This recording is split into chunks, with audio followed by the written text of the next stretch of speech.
Welcome back to your friendly neighborhood AI wife. If this is your first time, welcome in. If you're a return customer, welcome back to the show. We are going straight into the land of Instagram. Let's get into these videos. This dude is the third richest player in NBA history, and you've never heard of him. I have not. He was a sixth man. He had 0 All-Star appearances, and the maximum amount of money he made in his entire career was $350K. So how did he become a billionaire? The answer is simple. He became a billionaire by working at Wendy's. Let me explain. You see, he was smart. He knew that NBA money was not going to last forever, unlike some people. So he started to prepare for life after the NBA by learning how to do franchising. He was humble enough to understand that you should learn a business from the ground up. So he did what 99.9% of NBA players would never do. He worked at the restaurant so he could learn the business. And because he put in that groundwork, he ended up owning over 400 franchises. So when he sold his franchises in 2016 and cashed out, he ended up with a net worth of between $600 million to $1.4 billion. So what's the lesson we could learn from this great man? There are 2 main lessons we could learn from Junior Bridgman. 1, be humble. And 2, always plan for the future. This dude is the third richest.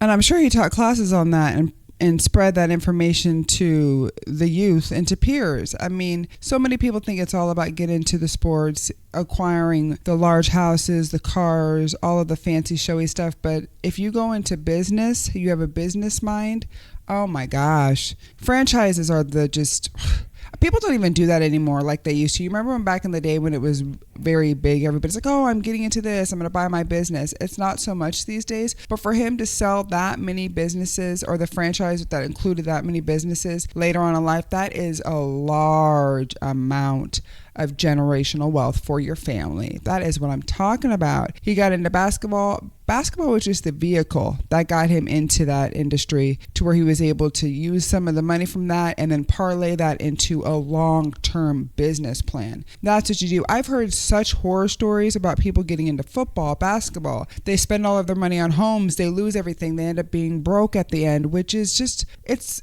hard to hear.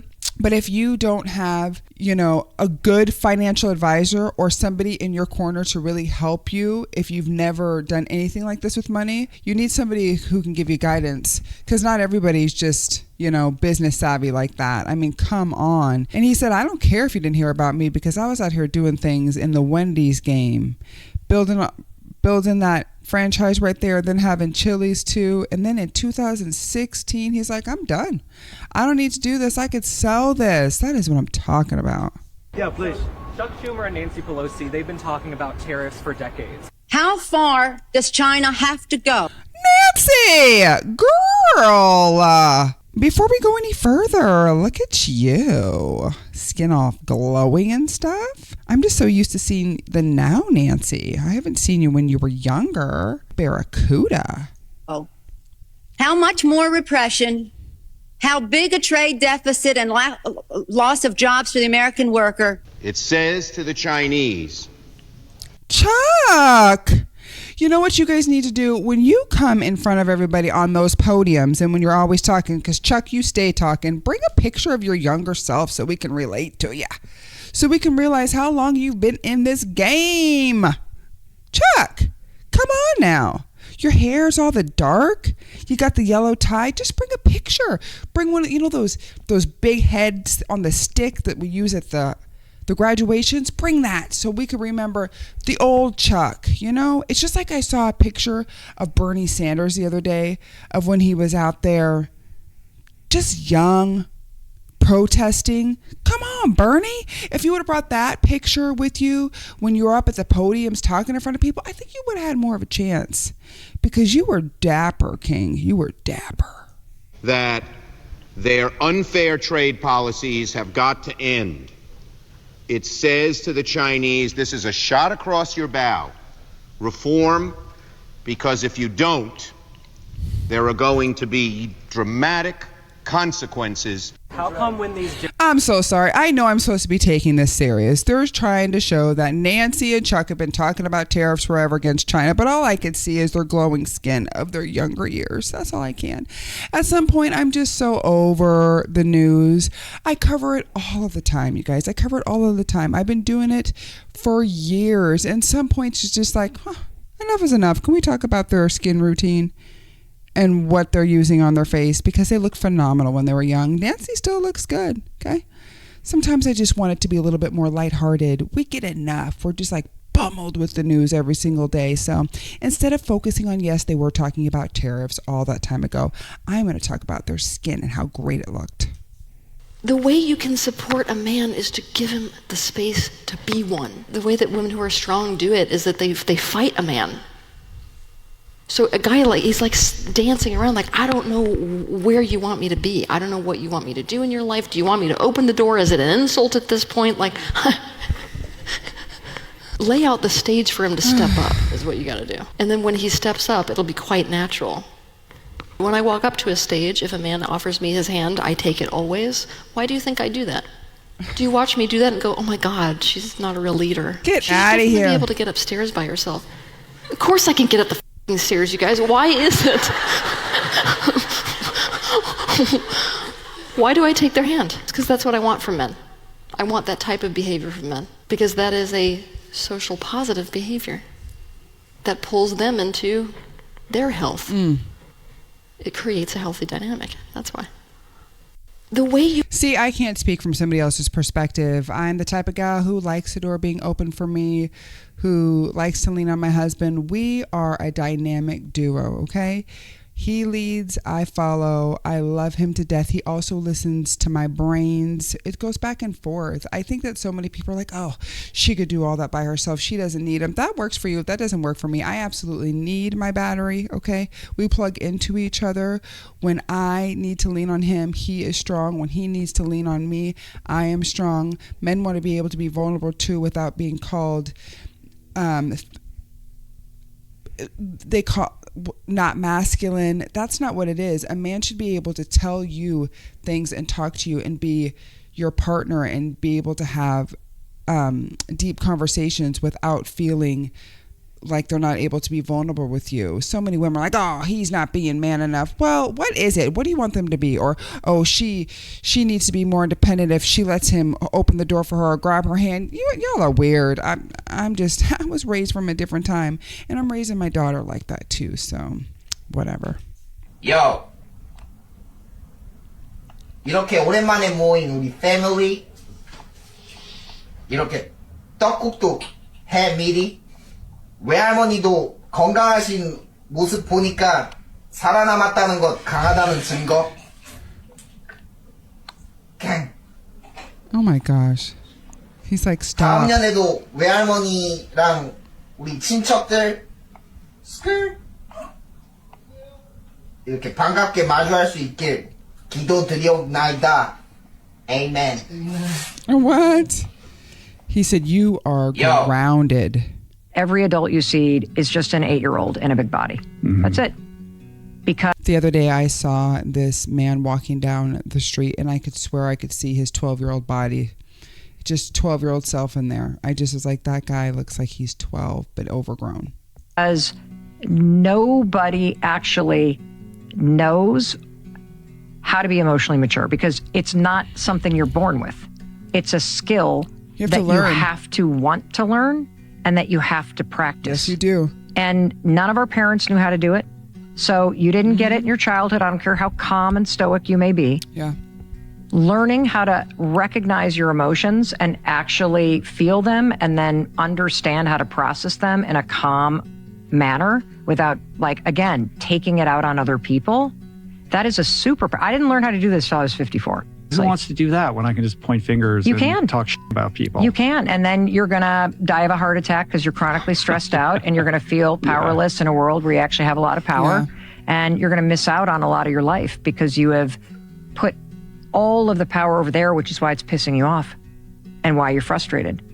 And so I think that this has, in terms of the emotional immaturity, looking at somebody that's 8 years old especially somebody that has like very challenging behavior, what happens is you don't fear people. You actually feel a level of compassion for them. Like if you look at somebody who is passive aggressive, that's a child who pouts. Yeah.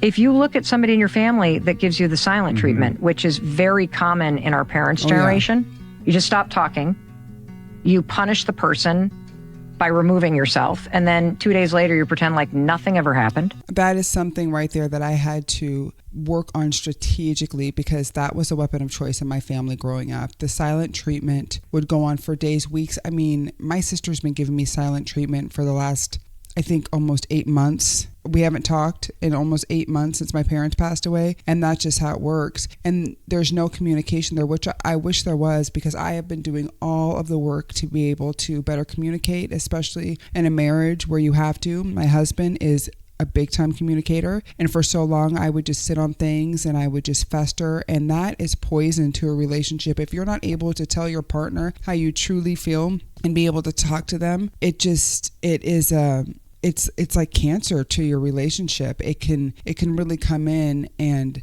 take it over, and it's so important. And for me, just being raised in that family where that was normal, or the passive aggressive, it gets so tiring to just deal like that forever. So I have done the work, and I continue to do the work. The work's never over. You always have to try to invest in yourself, be a better person for yourself first, and then for those people who you're also pouring into their cups, like my husband, my children. So me working on myself is going to be beneficial for all of us. So I definitely think that when I do look at people, I do have more empathy of what did they go through versus what am I seeing right in front of my face, because so many times it's just easy for us to see people and not really see what they've been going through. And then there's other people who just really do act that age and don't want to learn, do not want to be any better, act as if they're young, and have no problem living like that. And I can't get behind that. If you can't work on yourself or admit that you have issues that you need to work on, or you can't take accountability, we're not going to work well together. A lot of my old friendships, I don't have friendships with certain people because they've never taken the time to do any work on themselves, never say, hey, I'm accountable for that. And I'll say I'm accountable. I'll say, hey, I messed up there, I did this wrong, because it ultimately makes me a better person, which makes me show up better to the ones that I love around me. So it's super important for me. Highly emotionally destructive, like behavior to a child in particular. But if you have an adult in your life that ghosts you or that gives you the silent treatment, that is punishing you because they can't have a conversation that's a little difficult, or they're having emotions like disappointment or anger or frustration, and they have to punish you, that's an 8-year-old. Yep. That's an 8-year-old who pouts, because an 8-year-old that goes in the corner and pouts, what are they doing? They're overwhelmed with their emotion. So they go away, hoping the adult comes over to soothe them. It makes it better. That's exactly what adults do. And you get to choose, so you're going to let them, because you're not a parent to another adult. It is not your job to manage somebody else's emotions. You let them do what they're going to do and recognize, okay, that's a person that's 8 years old. And only they can do the work to learn a different way to cope with their emotions. And now let me choose. How do I want to respond to this? Am I going to spend a little less time with this person? Am I going to go over and choose to soothe them because I know this person's story and I'm just want to facilitate something here? But you get to choose. You don't have to be the victim of their behavior. I love Mel Robbins. If you have not heard of her, please go do some research. And she has a book out that she recently put out. It's called The Let Them Theory, and it's phenomenal.